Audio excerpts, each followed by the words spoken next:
Welcome to my preview of the Montreal Alouettes taking on the Ottawa Redblacks, and it will be in Ottawa. In these preview thumbnails, the team on the right is always the home team. And you'll find that my previews are going to be more in depth than my game reviews because there's so much more to speculate on rather than the reportage of a review of a match. I'm going to be watching this game live today. In any case, let's just dive right into this because it was my intention to get this in on the lunch hour. But, at least you're going to have something to look at, to view prior to the match as you settle in for today's match. The Ottawa Redblacks, they surged in the end to pressure the Saskatchewan Roughriders. And I'll say that I'm halfway impressed with the Ottawa Redblacks because their offense was stellar. And it looked like they were struggling during the first half, but it was mostly due to the dysfunction of their defense. And I do mean dysfunction. And the Saskatchewan Roughriders being able to extend drives and have a functional defense. Sure, the Redblacks would punt on occasion, but that was just the right call to punt, and it was mostly because the Roughriders were playing good defense. And their Rough Rider defense fell apart during the second half, despite being the best statistical defense, at least during the 2024 campaign. We'll talk more about the Redblacks defense. I was not amused. I was not impressed. In any case, let's just run through what we know, and that is the Redblacks opened their season with a penalty, which wasn't ideal since the Roughriders are so vaunted. And although Drew Brown seemed to have been making every pass during that first half, the statistics would tell you that he had so many errant throws during that first drive. But here's the good news, and something that I really like about the Redblacks is that he was an excellent passer for the rest of the game. From the second drive on, he was a stellar passer. And despite Trevor Harris, for the Roughriders, I should say, being a future legend in Canadian Football League, when he retires, he's just guaranteed to be in the Hall of Fame. It felt like he still needed to sharpen up from the offseason. But, good enough to score 31 points, and that's not nothing, right? But I will say that the Redblacks defense found novel ways just to make mistakes and commit penalties that were extracurricular and unnecessary. They weren't to stop like a touchdown run. They weren't to, penalties out of effort. They were just stupid penalties. In any case, I like that both teams, unlike the first game I covered, my review earlier today, I like that both teams' wide receivers were in sync with the snap. You could see that they didn't have a slowing down jog. It was pow, pow. They crossed the threshold of the line at a ginger pace, not necessarily a jog, but above a jog, giving them momentum.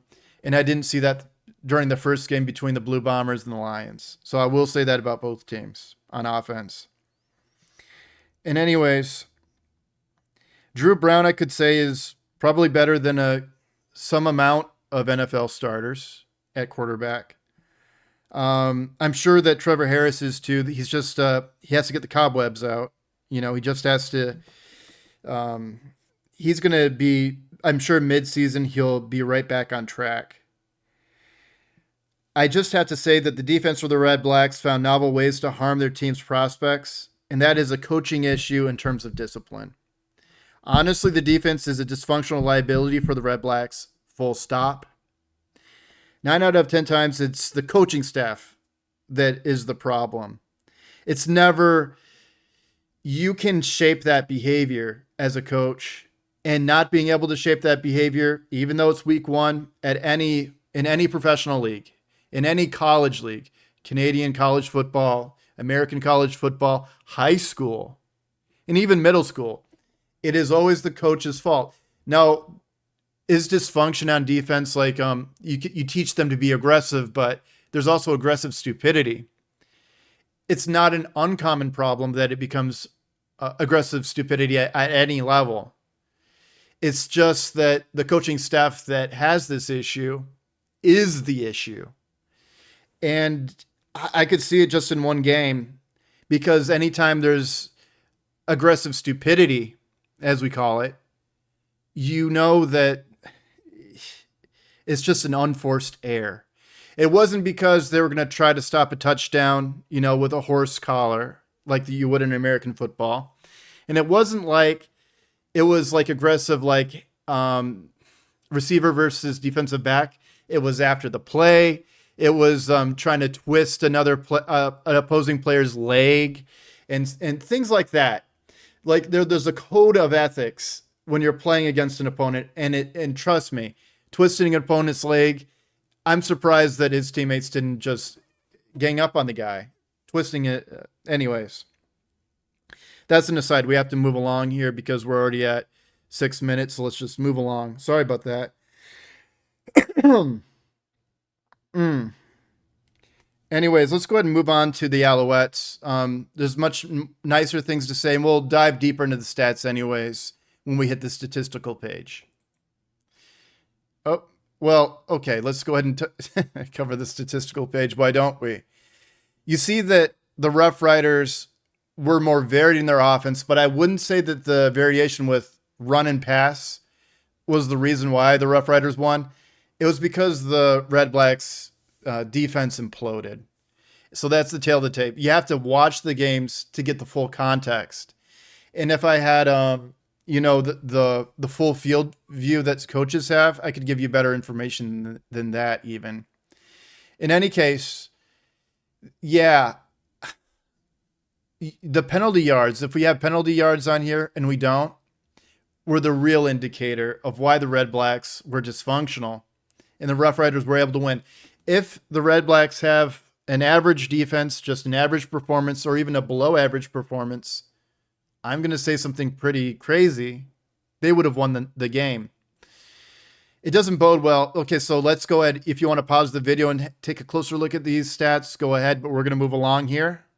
As we move along, we're going to talk about those Toronto Argonauts, the defending Grey Cup champs, as they took on the Montreal Alouettes.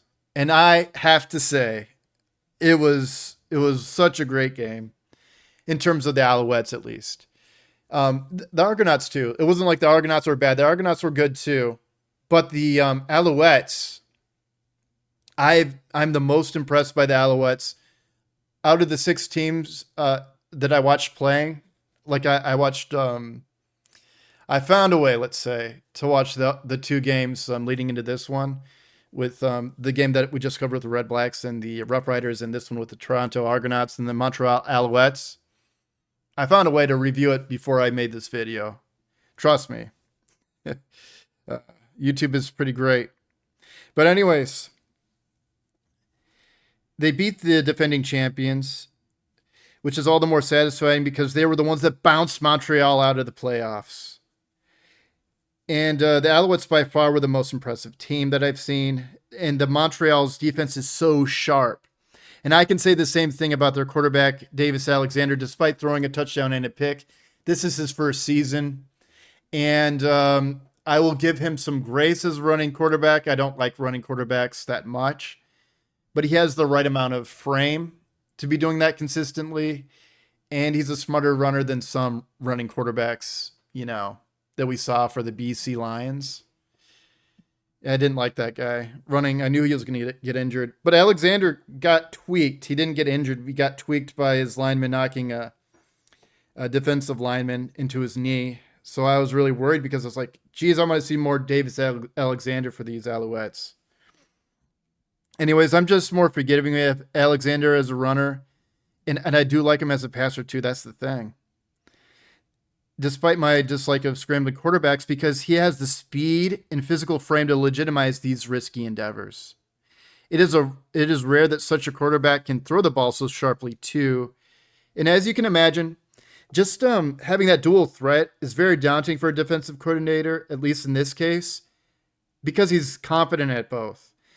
it's very rare to have someone who can throw the ball so sharply, have that burst, and have that awareness and ability to make a decision on the fly. Yes, he might have to deal with the spy on defense, and for people that don't know, a spy is a defender that watches for scrambling quarterbacks.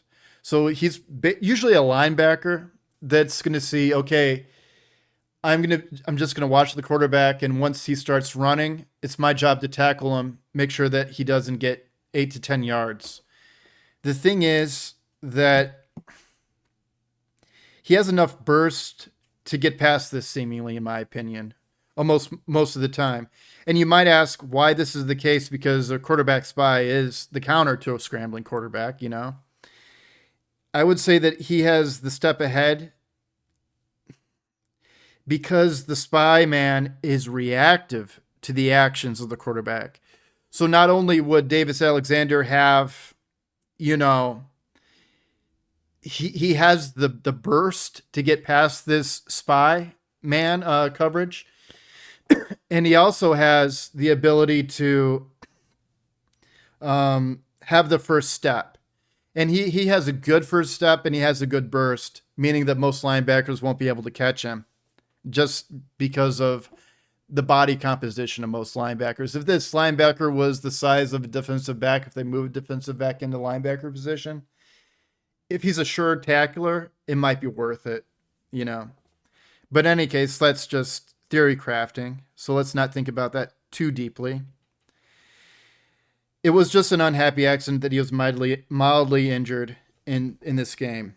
But the Alouettes, I saw my first rouge during this match, by the way, and where you kick the ball past, you miss the field goal, but you kick it past the end line.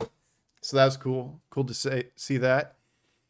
But the defense for the Alouettes was just so sharp, and they played so well against this competent passing attack by the Argonauts with Arbuckle. So that was pretty good. And Arbuckle being the quarterback with the least amount of wins heading into a Grey Cup and winning it. So I know that was talked about during the broadcast. So moving on. Don't want to keep you guys too long around here. You see, the passing was, Arbuckle did pass better, technically yards-wise, to a deviation. I would say, at least in football, it's not a standard deviation in real statistical terms, but to a standard deviation in passing stat terms. But I would say this is Davis Alexander's first game, and he really performed well. And you can see the rushing supplemented. They had a 70-odd yard rusher for the Alouettes, just complemented by Mr. Alexander there. But anyways, you may take a moment to, visualize these stats, and I'll make today's prediction. And it's unfortunate because I don't think it's going to be that competitive. And you probably have a good idea of who I'm polling for in terms of, I don't have a rooting interest. I do think the Alouettes, you can tell that their organization is ran well, though. As I say that the Montreal Alouettes, is it Montreal Alouettes? Is that the proper way to say it? Quebecois-wise? I don't know. But I'd say the Montreal Alouettes are favored to win by 3 points, according to Vegas. And I'll say this, don't gamble. I only gamble in American college football. And that's during their sort of preseason where they have cupcakes going against major schools. I'm going to make a video about that in my general playlist at a point in time after I get caught up with the CFL and the UFL. And eventually I'll do some NFL stuff, but I'm going to do that gambling video prior to that because it has some interesting topics about the NFL's ownership and how they got their money to an extent. So it's like some good gossip that's true. But anyways, I think that Montreal Alouettes are probably going to win by 2 touchdowns. Again, don't take this to the bank with you, but the Alouettes have a functional defense that might be able to blunt the Redblacks to an extent. I think the Alouettes defense performed or showed a competency that was higher order than the Roughriders. And the Roughriders, you know, at least during the first half, they were very stout. And it wasn't because the Redblacks were bad in offense. The Redblacks, I really like their offensive staff, and I don't like their head coach, and I don't like their defensive staff. But you could see that the Redblacks made a bunch of great like adjustments and changes during halftime. I can't say the same thing about the BC Lions, but I will say that about the Redblacks is that their offensive staff made great adjustments at halftime, but I don't think it's going to be enough. It's not like the offense is a team unto itself. Whereas the Montreal Alouettes are a complete team, their offense is only going to get better while this Davis Alexander gets more and more reps. You're going to see that he's going to be a mainstay in Canadian football. I said that that Drew was better than many NFL quarterbacks. Davis Alexander is not better than NFL quarterbacks yet. He will be, and he will be better than a lot more NFL quarterbacks by the time he retires from Canadian football. Football in general. I'm not going to put that stink that he'll go to the NFL. No, but he'll be an amazing, amazing Canadian football quarterback, in my opinion. In any case, Montreal Alouettes for the win. Bye for now. I hope you enjoyed this preview, and look forward to seeing you again. And hey, throw in a comment. Bye.